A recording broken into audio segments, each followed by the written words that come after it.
Assalamualaikum warahmatullahi wabarakatuh.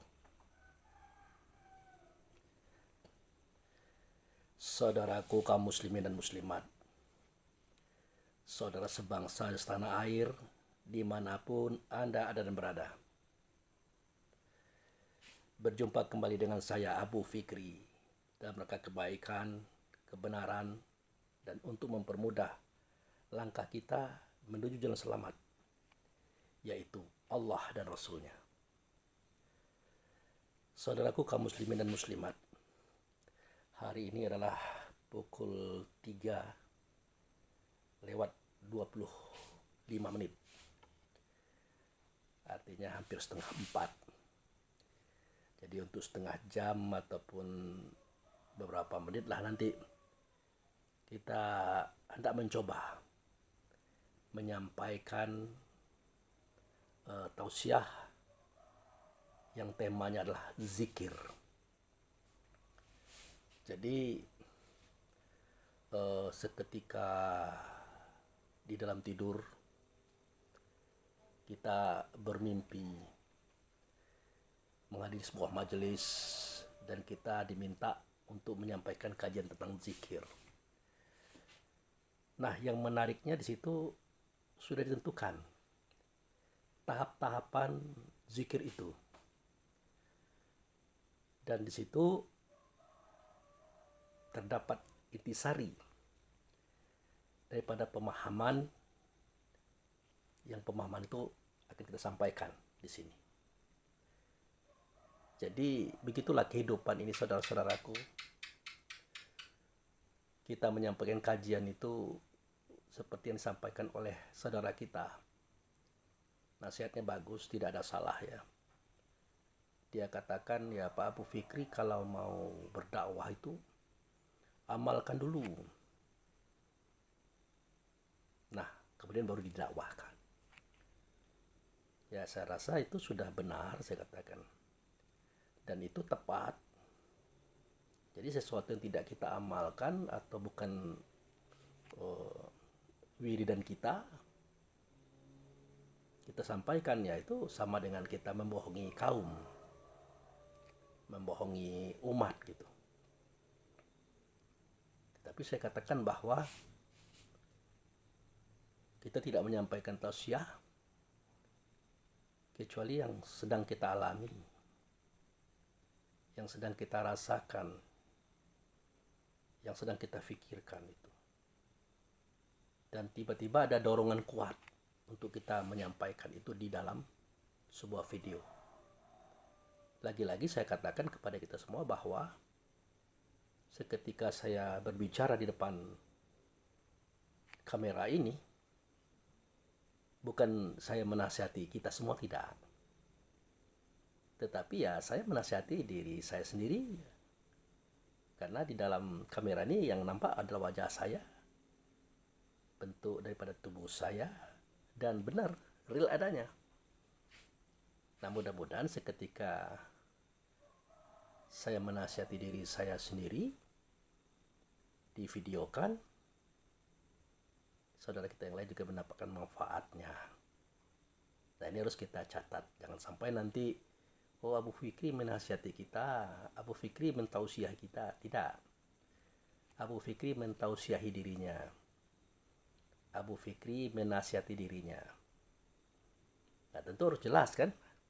Kalau Abu Fikri menasihati dirinya, berarti ada diri yang menasihati, ada diri yang dinasihati.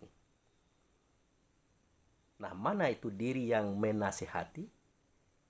Ya, tentu diri yang berhubungan dengan Rasul, dengan Allah. Baik dalam sholat berwaktu ataupun sholat doimunnya. Itulah dia ruh. Itulah dia al-mu'min. Itu al-haqqu min rabbik. Itu yang menasihati dirinya. Nah, kemudian diri yang mana yang dinasihati? Yaitu diri yang datang daripada kedua ibu bapa. Dia berada di dalam spermatozoa, berkembang menjadi tubuh. Nah, di dalam tubuh itulah diri ini berada seketika roh belum ditiup. Nah, diri itu yang disebut dengan jiwa. Jadi antara roh dengan jiwa perbedaannya itu. Kalau roh dia datang daripada Allah, ya. Kalau jiwa datang daripada ibu bapak. Walaupun secara silsilah, ya, jiwa itu memang bermula dari dasar yang sama, yaitu Nur Muhammad atau mukmin juga. Namun dalam prosedur kehidupan, jiwa berperan di tubuh badan jasad. Sedangkan roh dia datang daripada Allah. Belum terkontaminasi dia. Dia murni membawa sifat kerasulan. Karena Rasul itu adalah sumber kedatangannya atau ayahnya. Makanya dikatakan oleh Nabi, ya, dikatakan oleh Nabi yang mengatakan kata itu Rasul yang ada dalam Nabi. Nah itu. Anna abaul arwah wa Adam abaul bashar. Aku adalah bapak ruh, Adam itu adalah bapak tubuh. Tapi roh Adam ya anakku juga, kata beliau. Maka dikunci oleh Allah dengan kalimah wa walidi wa mawalad. Demi ayah dan demi anaknya. Ayah adalah beliau, anaknya adalah ruh tadi. Nah, dia murni membawa sifat ayahnya. Sifat sidik, amanah, tabligh, fatonah. Inilah sifat yang sama, yang harus ditumbuh kembangkan, bersinar selama dia dihubungkan dengan ayahnya, yaitu Rasul, bernama ianya dengan Muhammad, wujud serta Allah. Nah, sedangkan jiwa, walaupun tadinya dia adalah Nur Muhammad juga, bernama mukmin juga, tapi dia sudah terkontaminasi. Ada yang dia berfisikkan angin, namanya roh rehan. Ada dia yang berfisikkan dengan air, namanya roh rahmani. Ada namanya dia yang berfisikkan tanah, nama roh jasmani. Ada dia yang berfisikkan dengan fisik api, namanya roh idafi. Jadi angin itu bersifat pantang kelintasan, air itu bersifat pantang kerendahan, tanah itu bersifat pantang kurang, api itu bersifat pantang kalah. Ini yang saya maksud dengan kontaminasi. Sudah terpengaruh dia.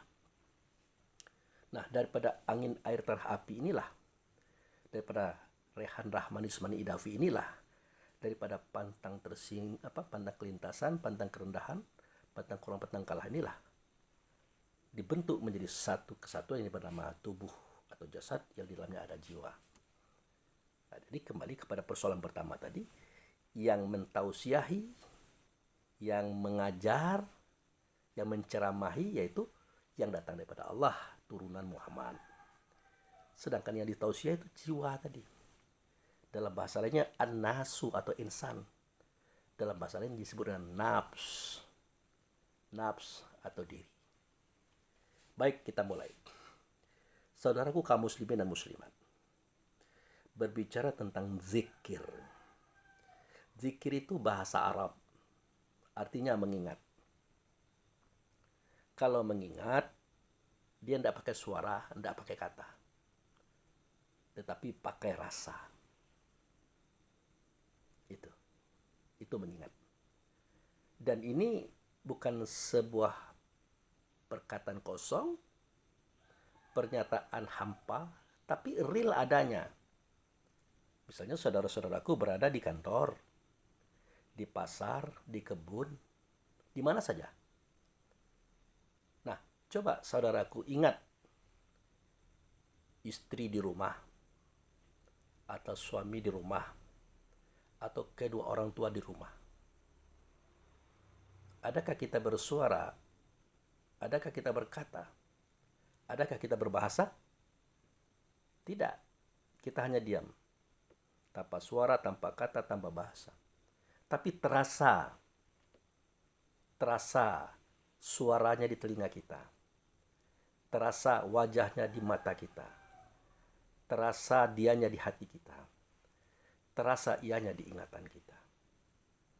Jadi mengingat itu adalah rasa. Rasa itulah diri kita yang sebenar diri, saudaraku. Nah, bagaimana Pak Abu Fikri Sebagian orang mengatakan zikir itu adalah menyebut subhanallah walhamdulillah wala ilaha illallah wallahu akbar la haula wala quwata illa billahi alil azim. Apakah itu salah?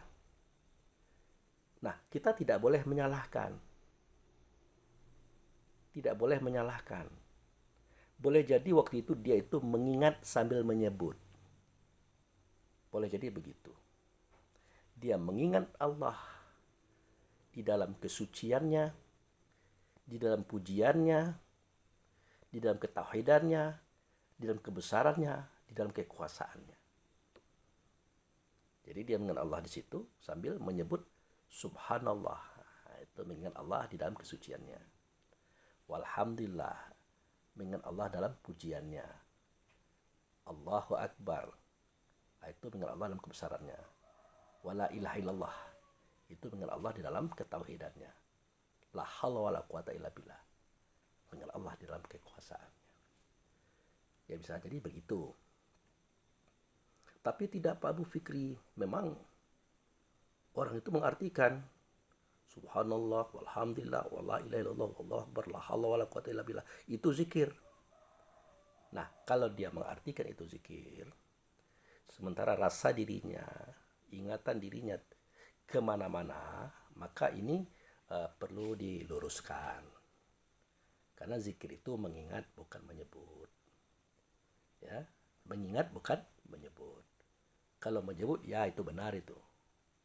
Subhanallah walhamdulillah wala ilaha illallah wallahu akbar la haula wala quwata illa billah ya alil azim. Itu menyebut. Nah, kalau mengingat dia adalah di dalam rasa. Kita mengingat Allah itu di dalam diri kita. Tidak di luar diri. Oke. Nah, baik. Kita mulai memahami mengingat Allah. Di manakah kita mengingat Allah? Kita mengingat Allah di dalam diri kita. Ingat, diri kita yang sebenar diri, bukan roh, bukan. Ya. Selama ini kan kita mengatakan roh itu diri kita yang sebenar diri, bukan roh. Tetapi rasa. Jadi kita ini terdapat lapisan-lapisan. Lapisan pertama namanya tubuh. Nah, ini dia. Lapisan kedua bernama jiwa. Lapisan ketiga bernama ruh. Lapisan keempat bernama sifat. Lapisan kelima bernama zat atau nikmat atau rasa. Itulah diri kita. Yang ianya satu zat, satu sifat, satu nama, satu perbuatan dengan Allah. Yang nyata ia pada Rasul, satu perbuatan ia dengan Rasul.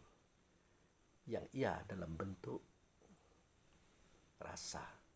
Rasa ke sifat, sifat ke ruh, ruh ke jiwa. Maka nyata di tubuh.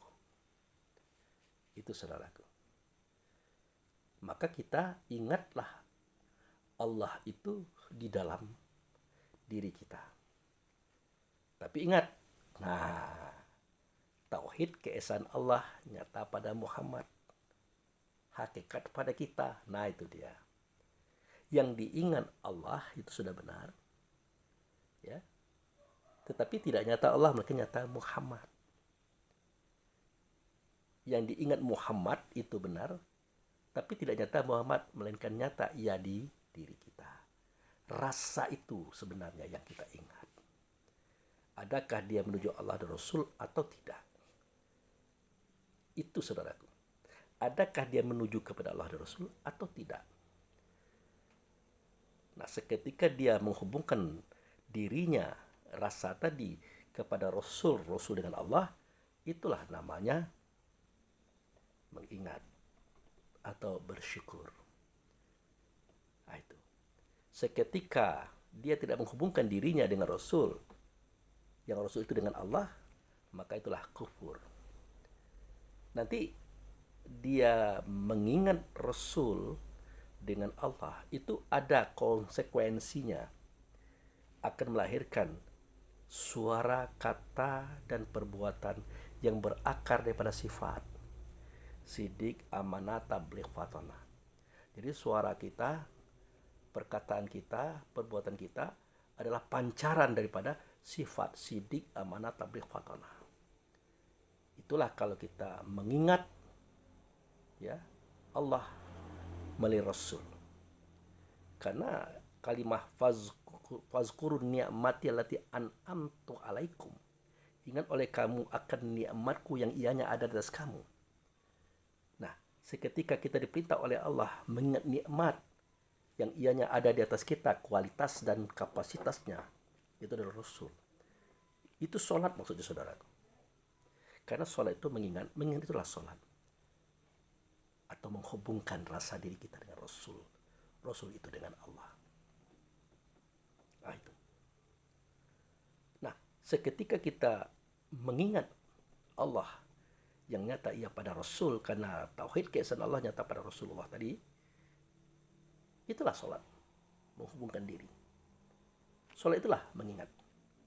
Tentu dia akan melahirkan suara, kata, dan perbuatan berdasarkan sifat sebagai akar suara, akar kata, akar perbuatan kita. Begitu saudaraku. Nah, seketika kita tidak mengingat Allah yang nyata ia pada Rasul, berarti kita tidak sholat, tidak menghubungkan. Nah, kalau kita tidak menghubungkan rasa kita kepada Rasul, artinya kita tidak mengingat Allah pada Rasul. Artinya kita tidak sholat. Walaupun kita 5 waktu ke masjid, berdiri di atas sejadah, berjajar dengan teman, sholat berjamaah namanya.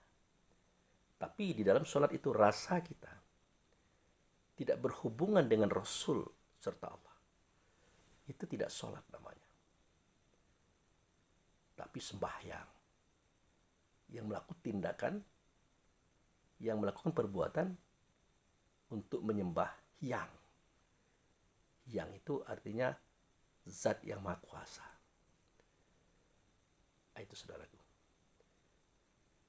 Nah, kalau dia tegak seperti alif, rukuk seperti ha, sujud seperti mim, duduk seperti dal, itu Ahmad artinya. Kita melakukan hal yang terpuji. Itu sudah benar itu. Itu yang sembahyang tadi. Tetapi realisasinya adakah sama nantinya dengan tegak seperti alif? Ya. Rukuk seperti ha, sujud seperti mim, duduk seperti dal. Dalam bahasa lainnya, alif itu sidik, ha itu amanah, mim itu tabligh, dan duduk itu adalah fatonah. Nah, adakah nanti ini nyata jika hanya berdirinya saja seperti alif, yaitu sidik, rukuknya saja seperti ha, yaitu amanah, sujudnya seperti mim, yaitu tabligh, duduknya seperti dal, yaitu fatonah. Nah, selama itu hanya seremonialnya saja, tidak muncul dari hati yang paling dalam, yaitu rasa tadi, maka itu tidak sholat namanya, tapi sembahyang. Saya katakan begitu. Nah, baik, kita tidak usah bahas itu. Karena yang seperti ini sudah sering kita bahas. Mari kita masuk kepada bagaimana Pak Abu Fikri kita mengingat Allah di dalam kesuciannya. Itu dia. Kan kalimatnya subhanallah. Sucilah engkau ya Allah. Siapa yang suci itu Abu Fikri? Engkau ya Allah. Siapa yang mensucikan Allah itu Abu Fikri? Aku ya Allah mensucikan engkau. Apa ya? Iya ya Allah. Nah, makanya Allah tersenyum melalui Rasulnya. Kata Rasul, ya tidak begitu. Jadi seketika kita sholat kan ada rukuk tuh. Subhanallah, subhana rabbil azimi wa bihamdi, subhana rabbil azimi wa bihamdi, subhana rabbil azimi wa bihamdi. Kan itu yang kita lakukan, ya kan? Nah, apa terjemahannya? Sucilah engkau ya Allah, besarlah engkau ya Allah, terpujilah engkau ya Allah. Jadi Allah bertanya melalui Rasul. Di dalam rasa diri kita terasa itu, saudaraku. Siapa yang engkau sucikan? Ya kita jawablah, engkau. Siapa yang mensucikan? Aku, ya Allah. Maka tersenyumlah Allah melalui Rasul. Berkata Allah melalui Rasul, tidak begitu. Yang ada adalah seketika engkau ruku. Waktu itu akulah yang mensucikan engkau. Sehingga jika dosa-dosamu ada, maka berguguran dia seketika engkau ruku. Akulah yang membesarkan jiwanya engkau. Jiwa engkau itu kan labil itu. Kalau dia dapat rezeki, dia ingkar. Kalau dia sedang jauh dari rezeki, dia mulai bimbang, ragu-ragu, mulai begini begitu. Nah, aku yang memantapkan jiwa itu. Nah, itu. Kemudian seketika ruku, aku yang memuji engkau. Sehingga tidak satupun penduduk langit dan bumi yang tidak kenal siapa engkau. Karena aku yang memuji. Bukan kalian yang mensucikan, bukan kalian membesarkan, bukan kalian yang memuji aku, tapi akulah yang membesarkan. Akulah yang mensucikan, akulah yang memuji kalian. Sehingga tak satu pun penduduk langit dan bumi yang tidak kenal siapa kalian. Begitu besarnya kita, saudaraku. Nah, jadi kembali kita ya mengingat Allah di dalam kesuciannya. Nah, mana itu kesucian Allah? Bisakah kita melihat kesucian Allah? Bisakah kita tahu kesucian Allah itu mana dianya? Ya, kesucian Allah itu adalah diri kita sendiri, saudaraku. Diri kita sendiri. Karena kita ini bersih, suci, kita diturunkan ke dunia, ke dalam tubuh, ke hati. Nah, tahu-tahu kita kotor. Padahal kita adalah kesucian Allah loh. Kita kotor. Maka dikehendaki oleh Allah kita berwudu secara fisik, yaitu dengan air. Berwudu secara batin, yaitu dengan doa. Allahumma ja'alni minat tawabina wa ja'alni minal mutatahhirin. Ya Allah, jadikanlah aku hamba yang bertaubat. Karena kita punya kesalahan. Jadikanlah aku hamba yang suci. Karena kita punya kotoran. Nah, setelah kita berwudu, kita berdoa dengan doa kesucian, itu real, saudaraku. Sudah disucikan oleh Allah. Nah, ingatlah Allah di dalam kesuciannya. Artinya, ingatlah Allah di dalam diri kita, yakni dengan rasa. Dalam rasa. Caranya bagaimana? Yaitu tadi. Hubungkanlah rasa kita dengan rasa Muhammad. Karena Muhammad itu wujud serta Allah. Di Muhammad itulah kita bertemu dengan Allah, saudaraku. Jadi Muhammad adalah wasilah yang menghubungkan kita dengan Allah. Di Muhammad itulah kita bertemu dengan Allah, saudaraku. Bagaimanakah kita tahu kita sudah berhubungan atau belum? Ya, persiapannya sudah. Wudu sudah, ya. Doa wudu sudah, tegak berdiri betul sudah, di tempat pembetul-betul, ya kan?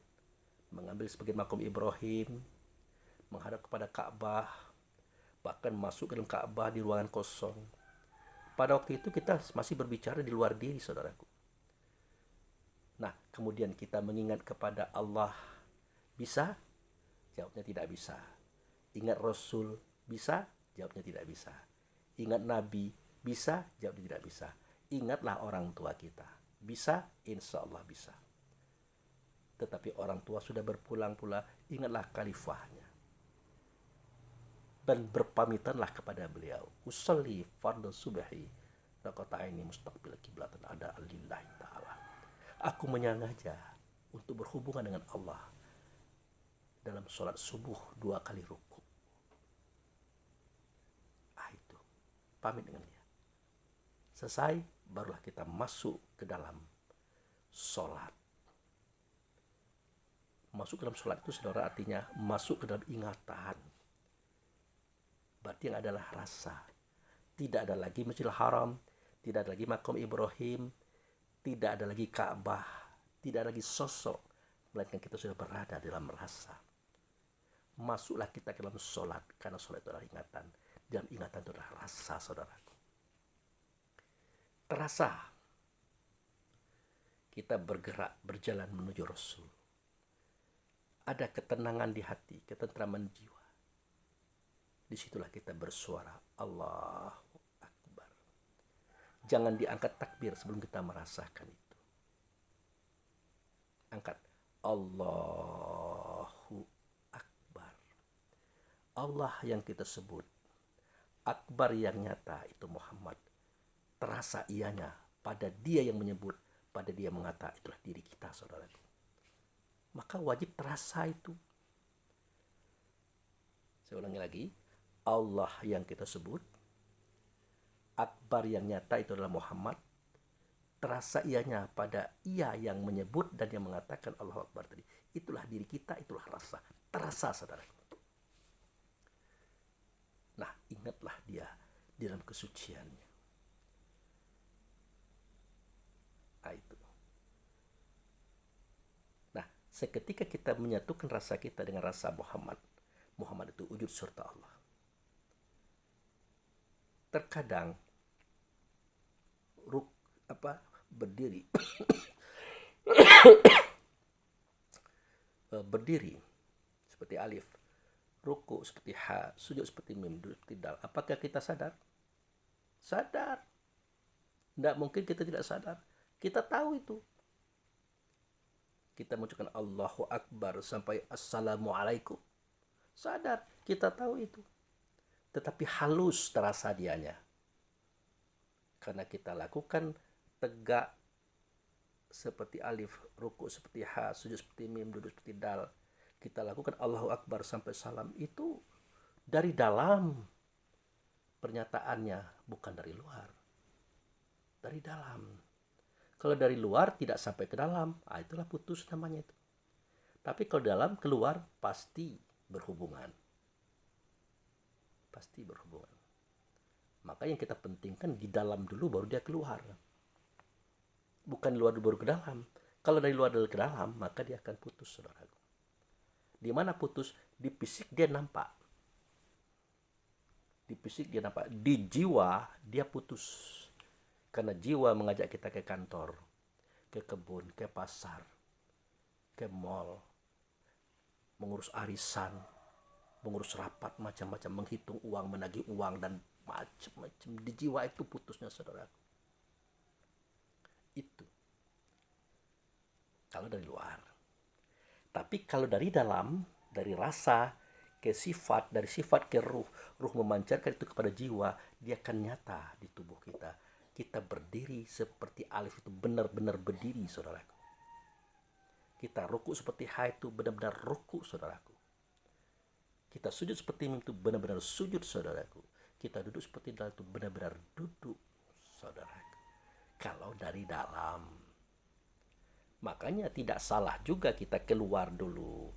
Wa min haitsu kharajata fawali wajhaka satrul masjidil haram. Tidak salah juga itu. Dari mana saja kamu keluar, dimanapun kamu berada, hadapkanlah wajahmu ke Masjidil Haram. Kita hargai Allah dan Rasul, karena itu ajaran yang disampaikan Rasul. Sudah itu fatakhizu min maqama Ibrahimus sholat, ambil sebagian makom Ibrahim. Itu tidak salah, sudah benar. Sudah itu falyabudu rabb hadzal bait, kau sembah Tuhan rumah ini. Dia menunjuk kepada Ka'bah, tapi disembah itu Tuhan loh.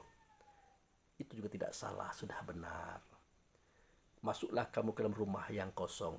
Meskipun kosong tapi ada keperluan, masuklah kita ke dalam Ka'bah. Itu sudah benar.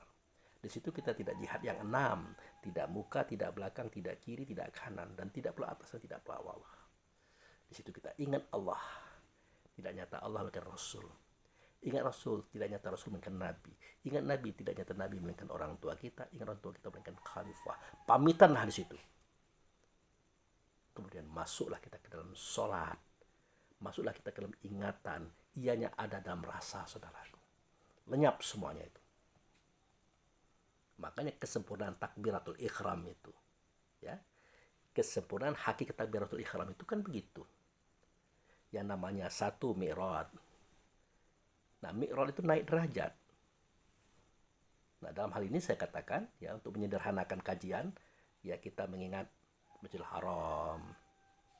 Nah, ya, meningkat mengambil sebagai makom Ibrahim untuk sholat, meningkat menghadap kepada Ka'bah, meningkat masuk ke Ka'bah, meningkat mengingat Allah, mengingat Rasul, mengingat Nabi, mengingat orang tua, mengingat khalifahnya. Itu semuanya adalah mi'raj statusnya. Dan kita menyelam ke dalam lautan kasih sayang Allah Rasul, itu juga mi'raj namanya. Nah, kita menyelam di dalam lautan kecintaan Allah Rasul yang disebutkan ikram, yang kedua itu. Dari urutan kesempurnaan hakikat takbiratul ihram itu yang kedua itu, saudaraku. Nah, seketika kita menyelam atau tenggelam dalam lautan kasih sayangnya Allah, itu ikram namanya. Itulah yang saya katakan menghubungkan rasa diri kita dengan rasanya Muhammad serta Allah. Terasa dianya, tapi tidak terkatakan. Itu ikram. Nah, di momen itulah terjadi kejadian yang ketiga, namanya tawakal. Kita mempersembahkan, kita memberikan hak kepada yang punya hak. Siapa itu? Itulah diri kita yang sebenar diri. Itulah rasa kita. Kita hadirkan kepada Muhammad serta Allah. Itulah mengembalikan hak kepada yang punya hak. Itulah penyerahan. Nah, di sini tidak berlaku lagi apa yang dipersembahkan Rukun 13, tidak berlaku lagi di sini. Disingkat dengan inna sholati wa nusuki wa mahyaya wa mamati, tidak berlaku lagi di sini. Yang berlaku adalah kehadiran kita itu. Ini tingkatan kaji, saudaraku. Bukan berarti apa yang dipersembahkan Rukun 13, bukan berarti itu salah, tidak. Itu kapasitas dan kelas. Disingkat dengan inna sholati, sesungguhnya sholatku, ibadahku, hidupku, matiku, ku persembahkan kepada Engkau, wahai Allah. Itu tidak lagi. Karena yang bersuara, yang berkata itu sudah hadir ianya di hadapan Allah dan Rasul di dalam ikram tadi. Makanya terjadi tawakal dia. Itu yang ketiga ya. Yang keempat munajat. Nah, di dalam tawakal itulah dia bermunajat. Dia tidak berdoa lagi. Dia tidak Rabbir firli warhamni wajburni warfa'ni warzukni wadini wa'afini wa'fu'ani. Itu kan doa semua itu. Itu kan seruan kita semua itu kepada Allah dan Rasul. Nah, di situ kita tidak menyeru lagi. Kalau diseru dia jauh, diingat dia dekat di dalam rasa kita. Nah, sudah masuk kita dengan dia itu. Itulah disebut dengan munajat. Tidak ada suara, tidak ada kata, tidak ada bahasa. Terasa adanya apa yang kita inginkan. Makanya dalam hal ini, ya maaf, betul saya katakan, kita tidak berdoa lagi, saudara. Apa yang kita rasakan, apa yang kita inginkan, apa yang kita harapkan kepada Allah dan Rasul, dia tahu. Di sini tidak ada permohonan, tidak ada permintaan, tidak ada doa, saudaraku. Dia tahu. Dan dia berjanji pasti dia memperkenankan. Maka yang penting yang harus kita lakukan adalah beriman dan bertakwa kepada Allah. Beriman artinya menggunakan iman itu dalam hidup. Al-iman tasdiku fi qalbi wa iqraru bil lisan wal amalu bil arkan. Di hati kita iman itu benar adanya. Tampak daripada suara kata, tampak daripada perbuatan. Itu beriman. Bertakwa dan jangan lupa Allah, jangan lupa Rasul. Bersamanya dimanapun kita berada. Artinya apa saja yang kita dengar, apa saja yang kita lihat, apa saja yang kita rasakan, apa yang kita pikirkan, selalu Allah, Allah, Allah, Allah. Tentu ada pula kuncinya untuk bisa seperti itu, saudaraku. Nah itu. Kadang-kadang ujiannya berat, saudaraku. Ujiannya berat. Beratnya kita ini di uang, di benda, di materi. Apalagi orang-orang yang hanya menyampaikan kerohanian ini. Kadang-kadang uangnya tidak ada, duitnya tidak ada, tapi sementara orang sekitarnya susah. Orang sekitarnya itu membutuhkan. Kadang-kadang mereka mengadukan itu kepada kita. Kita mau bilang apa? Kita mau bilang apa? Dan kita tidak mau merusak takdirnya Allah. Ada yang keluarga yang meninggal dunia. Kita diundang datang ke situ. Kita ditanyakan uang kapan, uang kuburan, uang minum, macam-macam itu. Apa yang harus kita katakan? Tapi semestinya itu tidak terjadi. Jika yang saudara kita tadi bermasyarakat, itu sudah ditanggulangi oleh masyarakat. Tapi ada di antara manusia tetap dia menanyakan itu kepada kita. Kita mau bilang apa? Jadi saudaraku, ada orang itu dari penampilannya, ya, kemunculannya, gerak-geriknya, itu tidak menunjukkan kekurangan.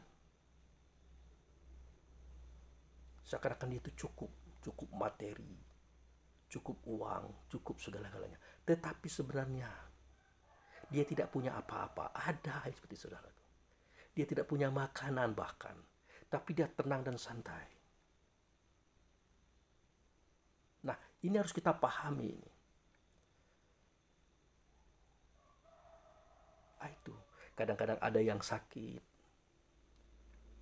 Kita hanya bisa menghadiri, kita tidak bisa memberikan apa-apa. Takut kita kalau memberikan apa-apa hanya sedikit, untuk dia tidak cukup, untuk kita kurang. Akhirnya kita datang saja mendoakan. Atau dari jauh kita mendoakan karena tidak bisa menghadiri. Ada seperti itu, saudaraku. Nah, itulah kehebatan Allah dan Rasul itu. Dia tanamkan kebahagiaan dalam diri kita. Karena kita membaur dengan Rasul-Rasul serta Allah, maka tampillah kita seperti orang yang berada, orang yang kaya. Dan kita tidak akan mengatakan kepada orang keadaan kita tidak boleh. Kita kurang, kita lemah, kita tidak punya apa-apa. Itu justru wujud kasih sayangnya Allah. Wujud kasih sayangnya Allah. Bahkan itulah cara Allah untuk menjadikan kita tawadhu, rendah hati, rendah diri di hadapan Allah dan Rasul. Tentu di hadapan manusia juga begitu. Tidak sombong.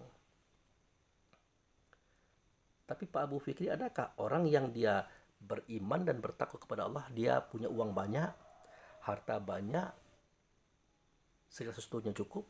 Ada. Karena nabi-nabi itu kan sudah dicontohkan oleh Allah kepada kita. Ada Nabi Sulaiman, orang yang kaya raya. Ada. Ada nabi yang miskin seperti Nabi Isa, ada. Nabi Isa itu saja, dia bukan pedagang, saudaraku. Bukan petani, bukan pengembala. Dia hanya penceramah. Rezekinya dari mana? Dari Allah. Beli siapa? Dari sahabat, dari masyarakat. Tapi dia bergerak dan bergerak. Namun hati-hati. Dia bisa memberikan solusi dalam hidup kita.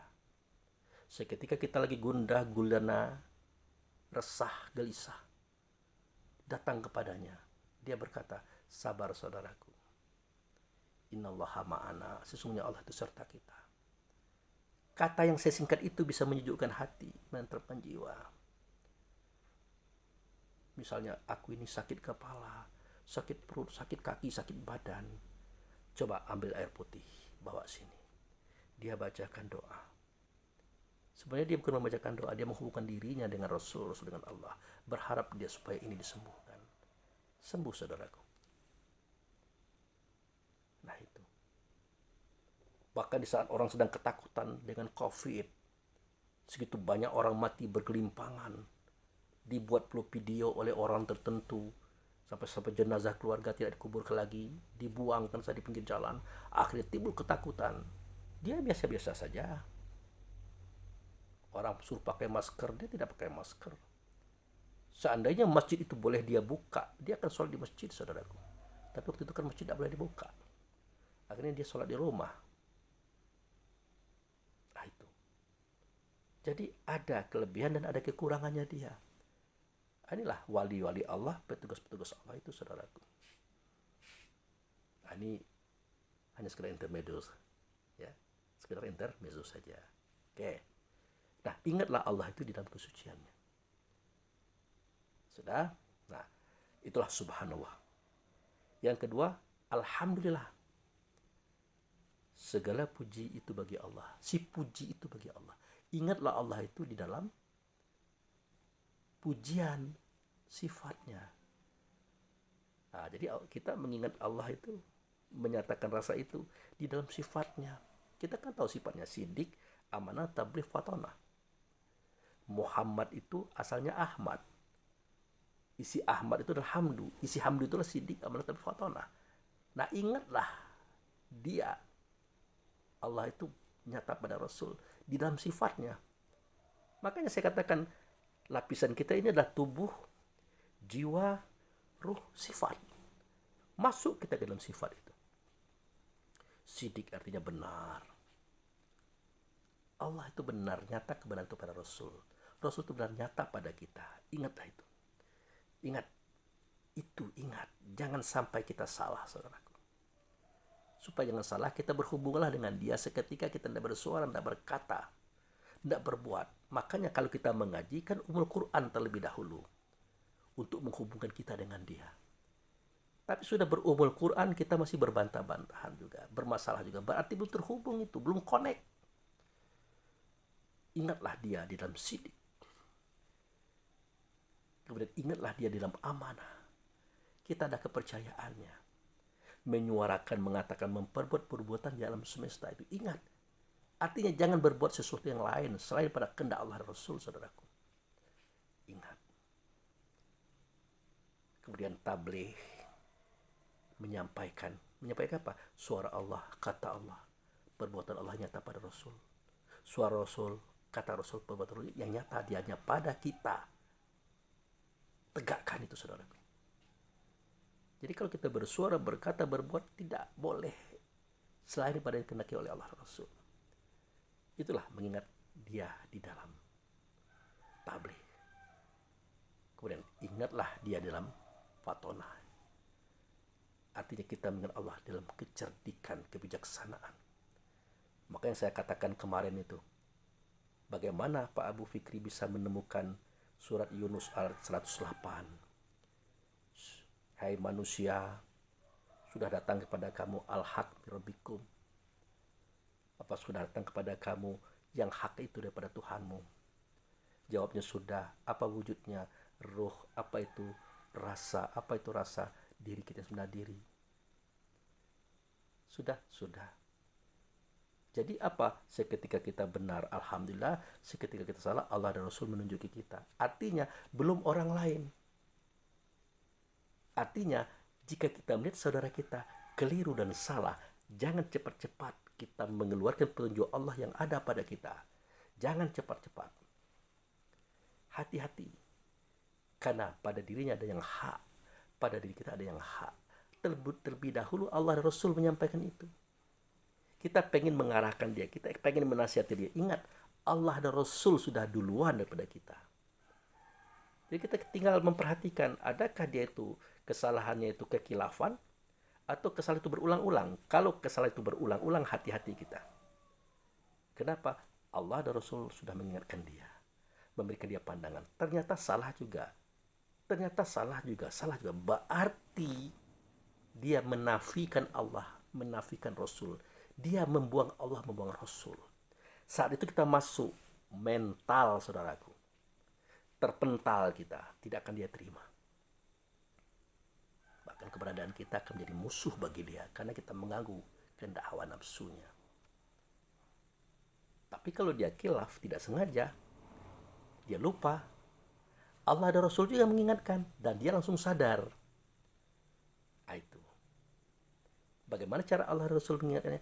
Mungkin dari kita, melalui kita. Seketika kita ingatkan, oh ya, terima kasih Pak Abu Fikri, Anda sudah mengingatkan saya.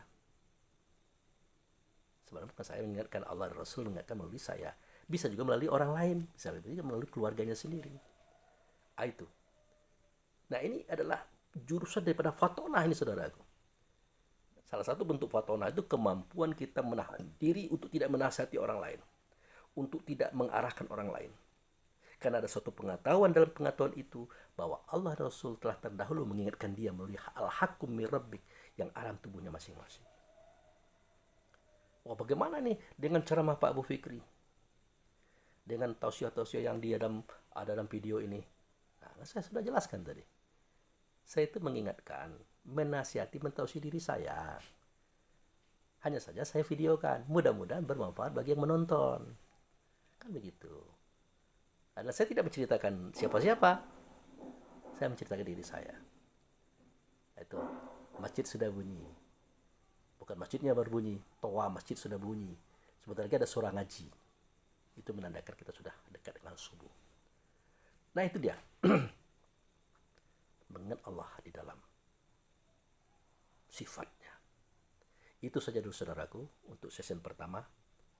Nanti kita sambung dengan sesi yang kedua setelah subuh nanti. Baik, demikian terima kasih. Wabillahi taufiq wal hidayah. Assalamualaikum warahmatullahi wabarakatuh.